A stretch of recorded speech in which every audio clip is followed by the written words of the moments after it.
आज की कहानी का नाम है इस्मत की ईद। कहानी जिन्होंने लिखी है उनका नाम है फौजिया गिलानी विलियम्स। चित्र बनाए गए हैं प्रोयति राय के द्वारा और अनुवाद किया गया है राजेश उत्साही के द्वारा। तुलिका का यह प्रकाशन है। कल ईद है। इस्मत को आज बिल्कुल फुर्सत नहीं थी। दिन भर लोग नए जूतों की खरीदारी करते रहे। शाम होते होते इस्मत के सब जूते बिक गए। उफ! इस्मत ने सुकून की लंबी सांस भरी। चलो, अब मैं परिवार के लिए कुछ तोहफे तो खरीद सकता हूँ। वह जूतों की अपनी छोटी सी दुकान बंद करके कपड़े और चूड़ियों की दुकान की ओर चल दिया। अस्सलाम वालेकुम हमजा। इस्मत ने दुकानदार को सलाम किया। वालेकुम अस्सलाम। फरमाए, क्या खिदमत करूं? दुकानदार हमजा ने पूछा। बेगम को ईद पर तोहफे में बुर्का देना चाहता हूँ, इस्मत ने कहा। यह लीजिए, हमजा ने एक बुर्का दिखाते हुए कहा। और अम्मी के लिए एक दुपट्टा, इस्मत बोला।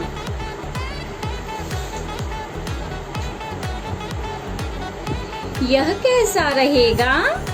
हमजा ने चमकीले नीले रंग का एक दुपट्टा दिखाते हुए पूछा। दुपट्टे पर सलमा सितारे जड़े थे। और बिटिया के लिए कुछ चूड़ियां भी दिखाएं। हमजा ने इस्मत को तरह तरह की चूड़ियां दिखाई। चूड़ियां चुनना आसान नहीं था, सभी एक से बढ़कर एक थी। इस्मत तोहफे खरीदकर खुश था। उसने पैसे चुकाए और वहां से चलने ही वाला था।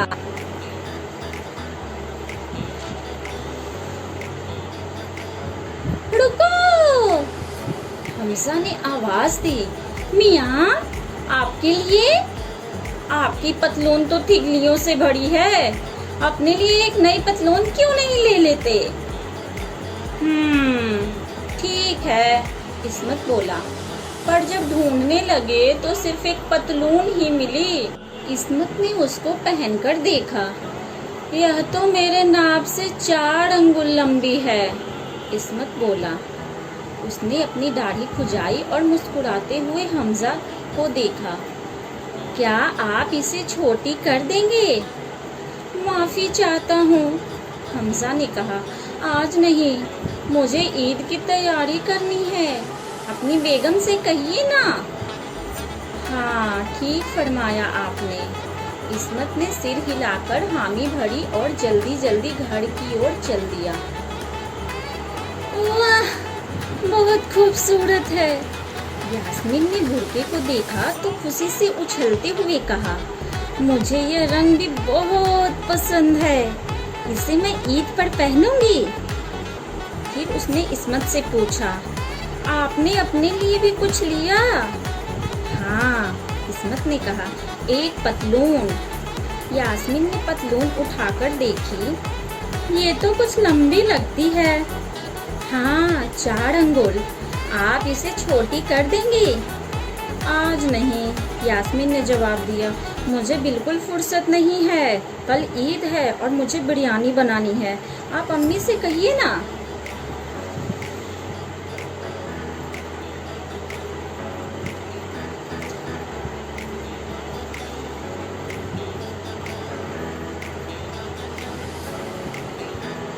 इस्मत अपनी अम्मी हबीबा से मिलने गया।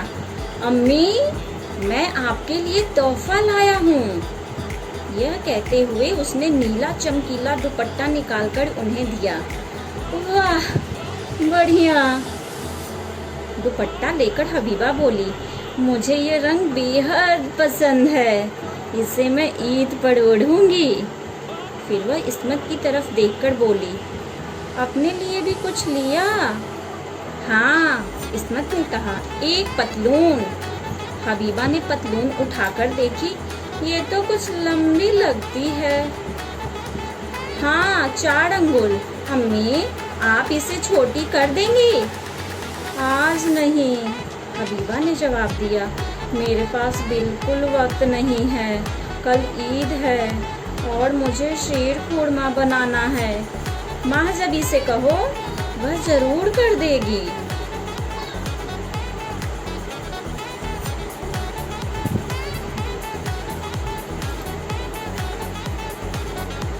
इस्मत अपनी बेटी महजबी से मिलने गया।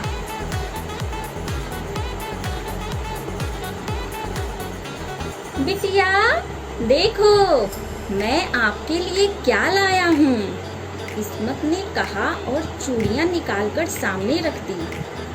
कितनी सुंदर है अब्बू। महजबी चूड़ियाँ को देखकर बोली, मुझे ये रंग बहुत अच्छे लगे, इन्हें मैं ईद पर पहनूंगी। फिर उसने अब्बू की तरफ देखा और कहा, अब्बू आपने अपने लिए कुछ लिया या नहीं? हाँ, इस्मत ने कहा, एक पतलून। महजबी ने पतलून उठाकर देखी, ये तो कुछ लंबी लगती है। हाँ, 4 अंगुल। आप मेरे लिए इसे छोटी कर देंगी? आज नहीं अब्बू, महजबी ने जवाब दिया, मेरे पास बिल्कुल फुर्सत नहीं है, कल ईद है, मुझे समोसे बनाने हैं और बेबी को भी संभालना है।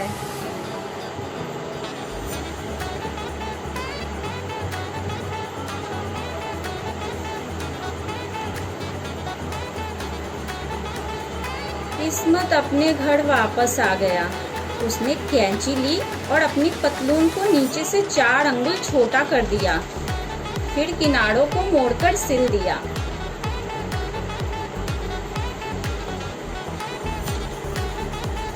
मेरी पतलून ईद के लिए तैयार है, इस्मत ने खुद से कहा और पतलून को तह करके टेबल पर रख दिया। फिर उसने यास्मीन को आवाज देकर कहा कि वह गरीब और बीमार लोगों से मिलने और उन्हें ईद के लिए पैसे देने बाहर जा रहा है, और वह घर से निकल पड़ा।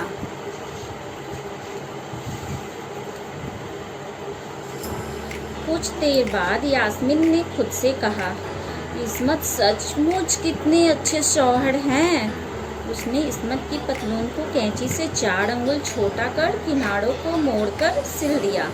फिर वह रसोई में जाकर अपना बाकी का काम निपटाने लगी। जब हबीबा को शीर खुरमा बनाकर फुर्सत मिली तो उसने सोचा, इस्मत सचमुच लायक बेटा है। वह इस्मत के घर गई। हबीबा ने इस्मत की पतलून उठाई, उसे नीचे से 4 अंगुल छोटा किया, किनारों को मोड़कर सिला और फिर तह करके टेबल पर रख दी। फिर वापस घर आकर रसोई का बचा हुआ काम निपटाने लगी।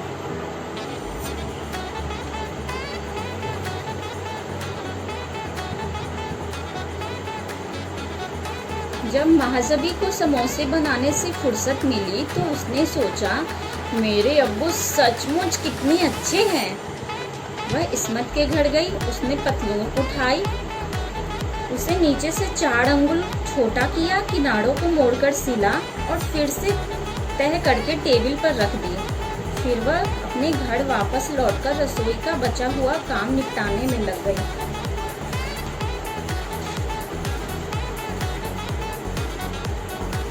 अगली सुबह सब मस्जिद जाने के लिए इस्मत के घर पर जमा हुए। यास्मीन ने अपना बुर्का पहना, हबीबा ने अपना चमकीला नीला दुपट्टा ओढ़ा और महजबी ने अपनी रंग बिरंगी चूड़ियां पहनी।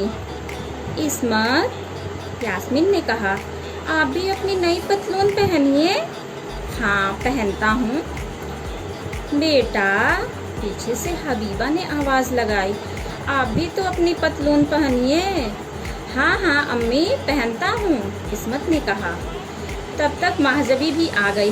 अब्बू, आप भी अपनी पतलून पहनिए ना, उसने कहा। इस्मत ने उनकी ओर देखा और सोचा, ये सब कितने अच्छे हैं, इनके पास मेरी पतलून छोटी करने के लिए फुर्सत नहीं थी तो क्या है, तो बड़े अच्छे। इस्मत अपनी नई पतलून पहनने के लिए कमरे में गया। उसकी अम्मी, बेगम और बेटी अपने चेहरे पर मुस्कान लिए उसका इंतज़ार कर रही थी।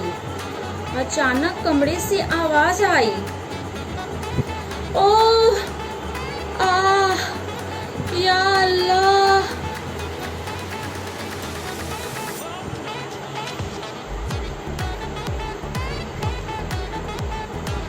क्या हुआ? यास्मीन ने घबराकर पूछा। क्या बात है? हबीबा ने घबराकर पूछा। क्या गड़बड़ है?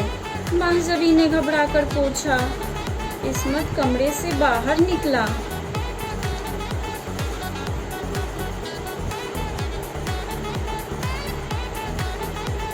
उसकी नई पतलून उसके घुटनों पर लटक रही थी।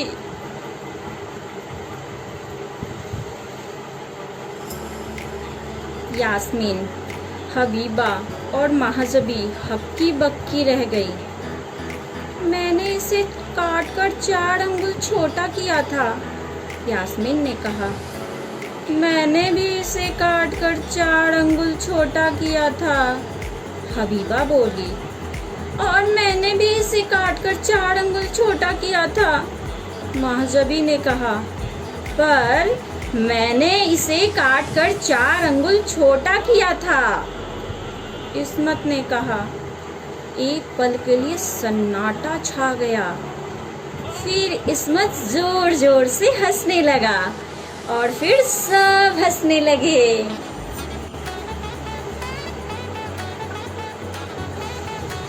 चलो टुकड़ों को वापस सिल देते हैं, यास्मीन ने कहा। हाँ हाँ हाँ, इस्मत ने कहा। यास्मीन, हबीबा और महजबी उसकी पतलून को दुरुस्त करने में जुट गए। कुछ ही समय में इस्मत की पतलून तैयार थी और माशाअल्लाह बिल्कुल फिट।